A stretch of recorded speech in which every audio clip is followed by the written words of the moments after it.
চট্টগ্রাম মহানগর যুবদলের সাবেক সহ ত্রাণ ও পুনর্বাসন সম্পাদক সিটি কর্পোরেশনের ১১ নং দক্ষিণ কাট্টলী ওয়ার্ডের আগামীর কাউন্সিলর পদপ্রার্থী হোসেন জামান ও যুবদল নেতা আমিনুল ইসলামের উদ্যোগে অসহায় হতদরিদ্র শীতার্তদের মাঝে কম্বল বিতরণ ও আলোচনা সভা অনুষ্ঠিত হয়েছে। আজ ২০শে ডিসেম্বর রোজ শনিবার বিকেল ৪টার দিকে নগরীর ফয়েজ লেক নুরিয়া মাদ্রাসা প্রাঙ্গণে উক্ত আলোচনা সভা ও কম্বল বিতরণ অনুষ্ঠানটি অনুষ্ঠিত হয়।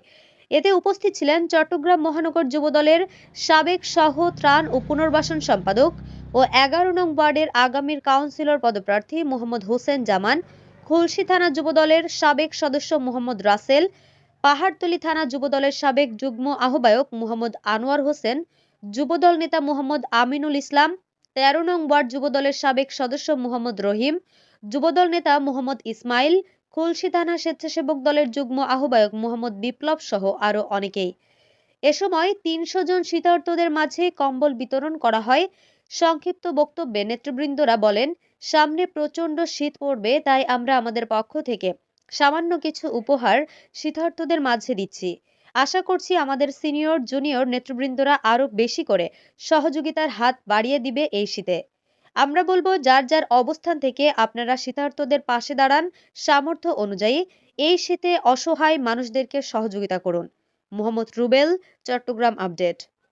কিছু শীতবস্ত্র কম্বল আমরা বিতরণ করব। আমাদের এই দেখা দেখি যেন আমাদের সিনিয়র লিডাররা আছে, আমাদের সিনিয়র নেতারা আছে, ওনারা যেন এই কার্যক্রমটা খুব দ্রুত সচ্ছল করে দেয়। এবং বিশেষ করে আমাদের দেশ নায়ক জনাব তারেক রহমান, উনি ২৫ তারিখে বাংলাদেশের মাটিতে আসতেছেন। ওনার জন্য আপনারা বিশেষ করে দুহাত তুলে দোয়া করবেন। এবং আমাদের মা, গণতন্ত্রের নেত্রী, তিনবারের প্রধানমন্ত্রী দেশনেত্রী বেগম খালেদা জিয়া, উনি খুবই অসুস্থ। আপনারা সবাই দুই হাত তুলে, বিশেষ করে আমরা আপনাদের কাছে দোয়া চাইব, ওনার জন্য আপনারা দুই হাত তুলে দোয়া করবেন, ওনাকে যেন আল্লাহ নেক হায়াত দান করে। এবং আমাদের সামনে যে ১২ ফেব্রুয়ারি যে নির্বাচন ঘোষণা হয়েছে, সেই নির্বাচনে যেন উনি সুস্থভাবে অংশগ্রহণ করতে পারে, এই দোয়া আপনাদের কাছে আমরা চাই। যুবদলের পক্ষ থেকে আপনারা আমাদের জন্য, বিশেষ করে আমাদের নেত্রীর জন্য, আমাদের দলের যত নেতাকর্মী আহত হয়েছেন, নিহত হয়েছেন, আপনারা সবই জানেন। আমরা এই ১৭ বছর যুদ্ধ করে ফেসিবাদের বিরুদ্ধে প্রায় ২,০০০-এরও অধিক আমাদের ভাই বোন শহীদ হয়েছেন, চোখ হারিয়েছেন, প্রায় ৫৩,০০০ চোখ এবং পা হারিয়েছেন। সেই আমাদের কষ্টে, রক্তে রঞ্জিত আমাদের এই বাংলাদেশকে আমরা আর ওই স্বৈরাচার হাসিনার কবল থেকে আমরা মুক্ত করেছি। আমাদের মা বোনেরা, এলাকাবাসী, এখানে বিশেষ করে কোনো বক্তব্যের প্রয়োজন নেই।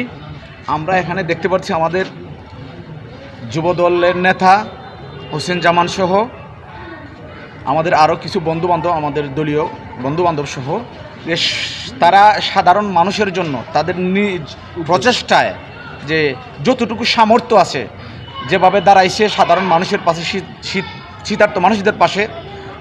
এই অনুষ্ঠানের মাধ্যমে সবার কাছে প্রচার হবে, সবাই যেন যার যার অবস্থান থেকে সাধারণ মানুষদের পাশে, গরিব দুঃখী মানুষদের পাশে দাঁড়ায়।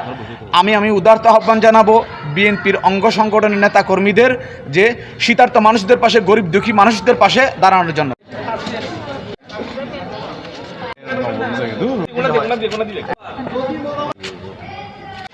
ইনশাআল্লাহ এই দেশকে